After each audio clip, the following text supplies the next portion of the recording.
Hi everyone. Welcome to BlueMileWavesStudio. Today, I will explain how diamonds are mined, Earth's secrets to riverbed riches. Before diamonds became symbols of commitment, passion, love, devotion, wealth, and power, before miners tunneled deep beneath deserts and oceans to find them, they began their story hundreds of kilometers beneath your feet. This is the journey of diamonds, from the molten belly of the earth, to the cool currents of ancient rivers, and into the hands of the first humans to ever lay eyes on their shimmer. Diamonds are made from a single element, carbon.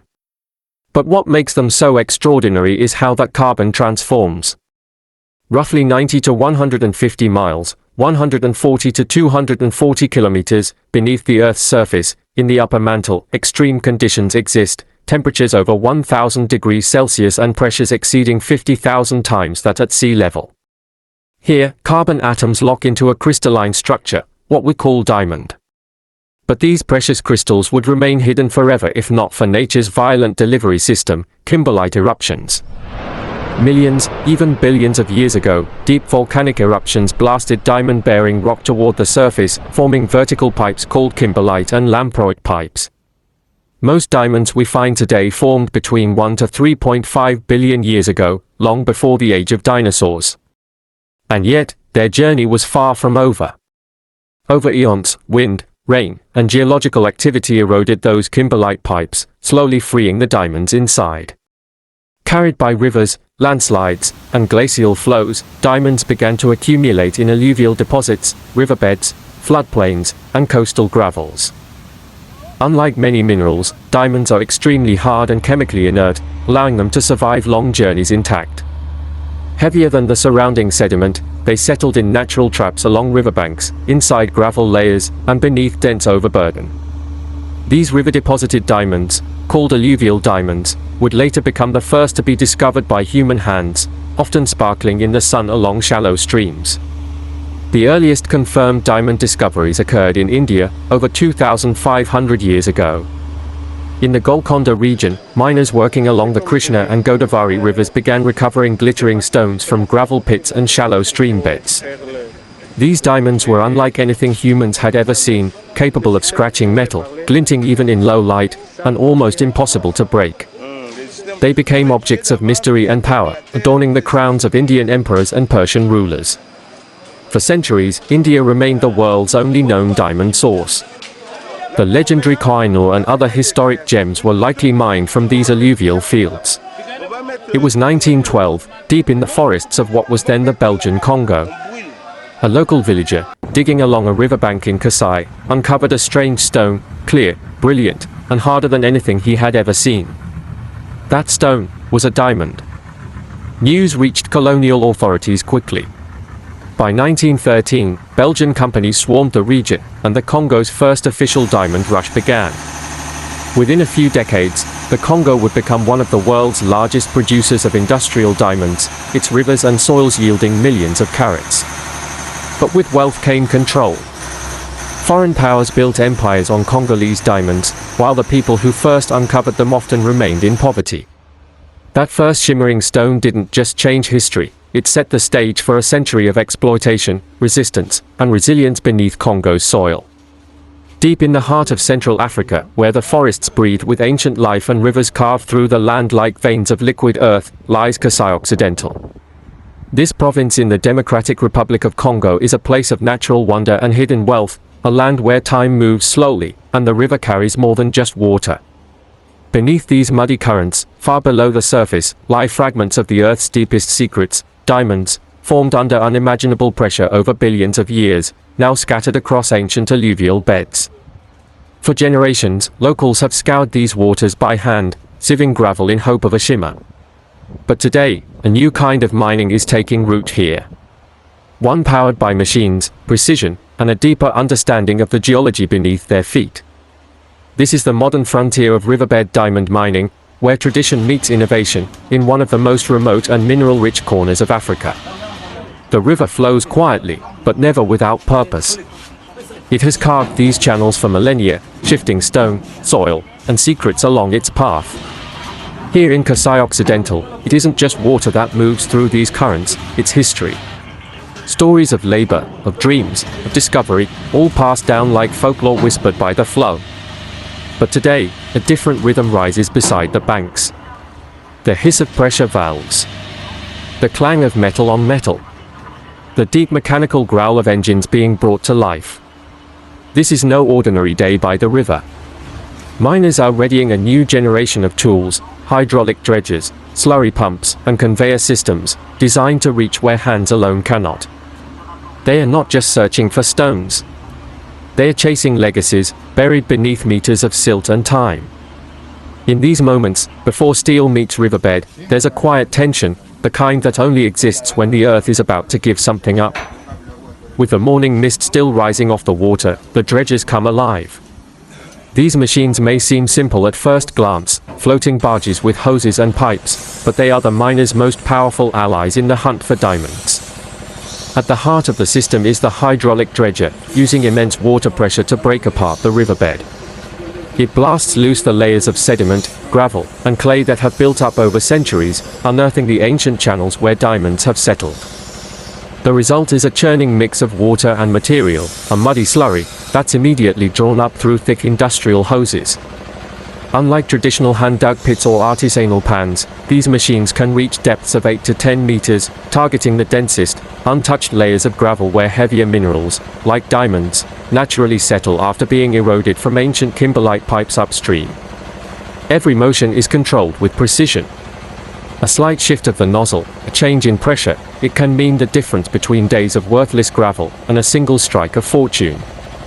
This is where the brute force of technology meets the intuition of experience. In Kasai Occidental, the river doesn't reveal its riches easily, but these miners know how to make it talk. As the riverbed breaks apart under the force of high-pressure water, what's left behind isn't solid rock or obvious treasure, it's slurry. A dense, fast-moving mix of sediment, gravel, clay, and water, this muddy stream is the lifeblood of the operation. Drawn through reinforced suction hoses and steel pipelines, the slurry is transported from the bottom of the river to the processing site on shore. Inside these pressurized channels, tons of material per hour are moved with surprising efficiency, all driven by the beating heart of the system, the slurry pump dredge. This isn't guesswork. Each pipe, each bend in the system, is engineered to maintain constant flow, preventing blockages and ensuring that nothing valuable gets left behind. The operators monitor everything: flow rates, pressure levels, and sediment consistency. Because within this chaotic mixture, swirling with mud and river debris, could be the rough edges of a diamond that hasn't seen sunlight in a billion years. Let's follow the journey, from the depths of the riverbed to the start of the sorting line. As high-pressure water jets dislodge ancient gravel and clay, the loosened material is instantly swept into the intake of the slurry system, a powerful suction created by industrial-grade pumps. Inside the pipeline, a turbulent river of mud and stone surges upward. Gravel, sand, and potential diamond-bearing material tumble together, held in constant suspension by the force of flow and velocity. Not everything travels equally. The heavier the material, the more resistance it creates, and in the mining world, weight is a clue. Diamonds, being denser than almost everything else in the slurry, tend to stay low in the stream, hugging the base of the pipe as they rush forward. It's a detail the system is built to respect, maintaining the right angles, curves, and speeds to avoid losses or separation mid-flow. By the time this slurry reaches the riverbank, it's carrying the raw ingredients of wealth, and the story of how ancient geology and modern engineering are now working together, grain by grain. As the slurry reaches the shore, it enters the next phase of its transformation, from raw material to refined mineral wealth.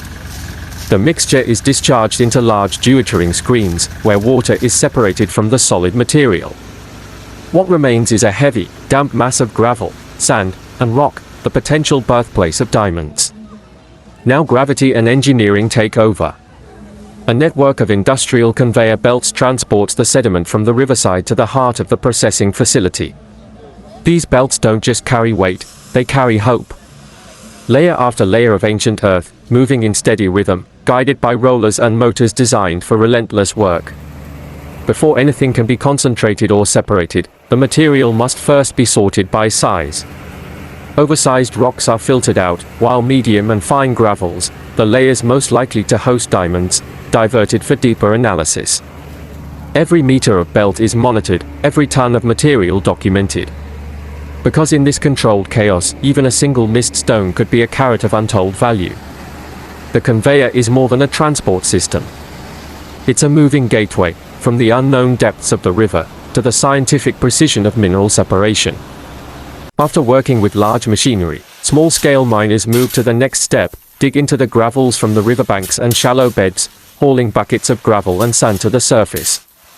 The material is then filtered and washed by hand, using wooden sieves or metal pans, in hopes of spotting a flash of light, a diamond glinting in the silt. These diamonds are typically small, but they are abundant. Some riverbanks in Kasai Occidental yield thousands of carats per month, enough to attract entire communities to these waterlogged fields. Families work side by side, some spending weeks panning before finding even a single gem. The work is slow, wet, and exhausting. But the moment a clear crystal appears among the gravel, no larger than a grain of rice, it's all worth it. That one stone could change a family's fortune, if only temporarily. Once recovered, the diamonds are often sold directly to local middlemen, who weigh and assess them on the spot. From there, they enter the global supply chain, sometimes without documentation, a process that has raised ethical questions over the years. But despite the challenges, the people of Kasai Occidental continue to mine, not with machines, but with muscle, memory, and hope. In this corner of the world, diamond mining remains a deeply human story, rooted not in technology, but in survival, tradition, and the promise buried just beneath the mud. After the natural diamond mining process is complete, the next steps follow, but first, it begins with the sorting process. From deep beneath the Earth's surface to the polished stones we see in jewelry, every diamond begins its journey as a rough, uncut crystal. But before it can be cut, it must first be sorted. Today, I take you inside the fascinating process of sorting natural rough diamonds, where science, skill, and a sharp eye determine each stone's fate. Not all rough diamonds are created equal. In fact, only about 20% of the world's mined diamonds are gem quality, which can be considered suitable for jewelry. The rest? They are used for industrial purposes, cutting, grinding, or drilling. Sorting is where that distinction is made. It's not just about organizing stones into neat piles, it's about unlocking value. Every rough diamond holds potential, but realizing that potential requires a careful evaluation of what each stone is and what it can become. A natural diamond crystal with the right shape and clarity might be perfect for a brilliant cut engagement ring and other fascinating pieces of jewelry. Another, full of inclusions or unusual in shape, might be worth far more as a tool than a gem. Sorting helps determine how a diamond will be cut, where it will be sold, and how much it's worth on the global market. It's the first step in transforming a raw mineral into something extraordinary. Before a rough diamond can be sorted, it has to be cleaned, and not just rinsed with water. Freshly mined diamonds are often coated in layers of clay, kimberlite residue, oil, and other minerals that cling tightly to the surface. Cleaning begins with mechanical methods, like tumbling or high-pressure water jets, to dislodge loose dirt. Next comes ultrasonic cleaning, where sound waves in a vibrating bath shake off stubborn particles. For heavily encrusted stones, acid baths, a mix of nitric and hydrofluoric acids, used to dissolve mineral coatings. This process is carried out under strict safety protocols in sealed, ventilated containers. Once cleaned, the diamond's true surface is revealed. Its natural crystal faces, inclusions, and growth patterns become visible, crucial for accurate sorting. Without proper cleaning, sorters and machines could easily misjudge the diamond's true quality. Once the diamonds are clean, the most meticulous part of the journey begins, hand sorting. Despite modern technology, this age-old craft still relies on the trained eyes of experienced professionals. These are the diamond sorters, or valuators, experts who often spend years, even decades, mastering the ability to classify rough stones with precision. Each stone is carefully inspected under bright lights using tweezers and magnifying tools. Sorters look at the shape, is it an octahedron, dodecahedron, or a distorted crystal? Shape affects how efficiently the stone can be cut and how much weight will be lost in the process. They also evaluate the size and weight, measured in carats. Even small variations here can mean a dramatic difference in price. Then comes clarity, looking for internal inclusions, cracks, or blemishes that might affect a stone's appearance or durability. Color is next. Some diamonds are near colorless, others have yellow, brown, or even rare blue or green tints. Those with unique, natural colors may be separated for specialty markets. Every characteristic plays a role in deciding whether a diamond is destined for a high-end jeweler's bench or for industrial use. While hand sorting remains vital, modern diamond centers also use technology. Automated sorting systems scan each stone using X-ray fluorescence, 3D imaging, and spectroscopy. These systems analyze internal structures, density, and light absorption, offering incredible accuracy and speeding up the process for large volumes of rough. While human intuition and expertise remain essential, the modern diamond industry increasingly relies on advanced technology to support and accelerate sorting, especially when dealing with thousands of stones a day.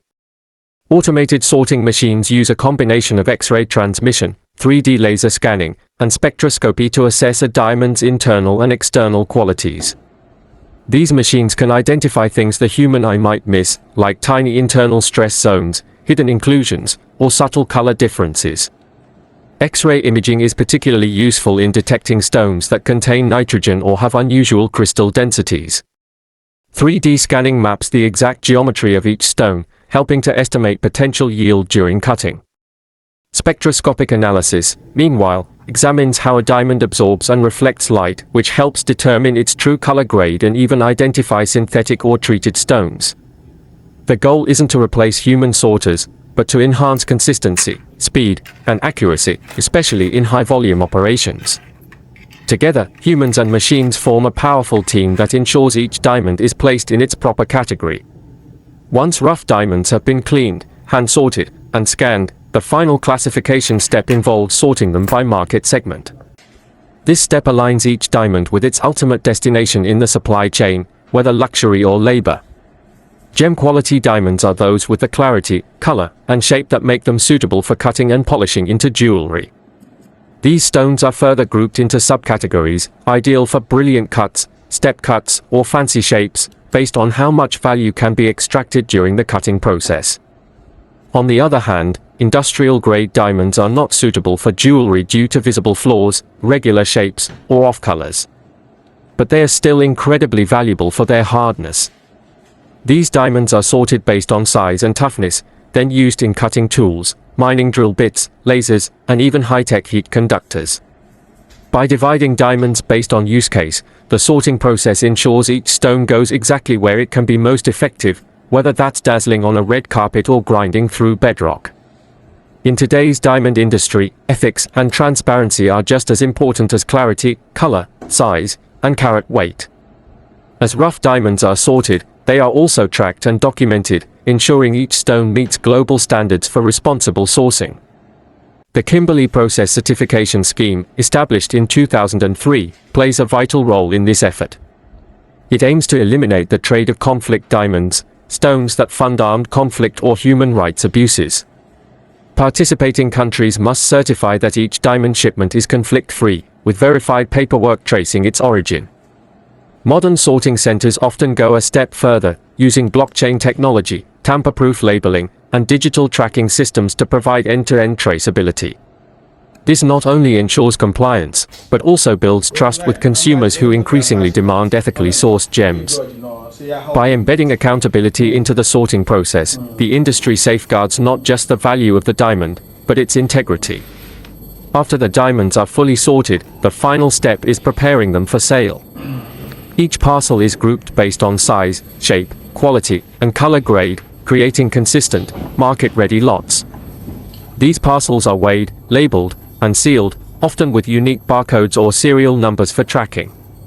Alongside the physical packaging comes documentation, valuation reports, origin certificates, and detailed descriptions of each parcel's contents. In high-volume operations, this data is digitally logged and accessible to global buyers in real time. The diamonds are now ready for sale, whether through private tenders, international auctions, or online B2B platforms.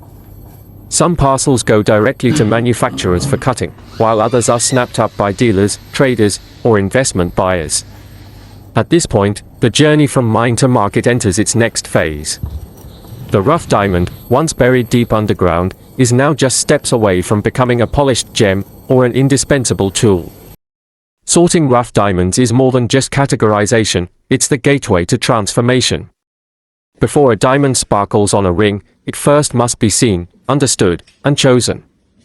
And that journey begins with the art and science of sorting. The first step is mapping. Every rough diamond is scanned using advanced 3D imaging and laser technology. This creates a detailed digital model of the stone, capturing internal flaws, inclusions, and the diamond's shape. With this model, planners can simulate multiple cutting options, balancing maximum carat weight, clarity, and value. One rough may yield a single large stone, or several smaller ones, depending on what lies inside. The goal?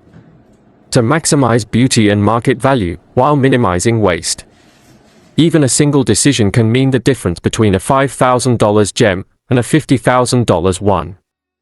Once the diamond's internal structure has been mapped and the cutting plan finalized, the transformation begins, with cleaving and sawing.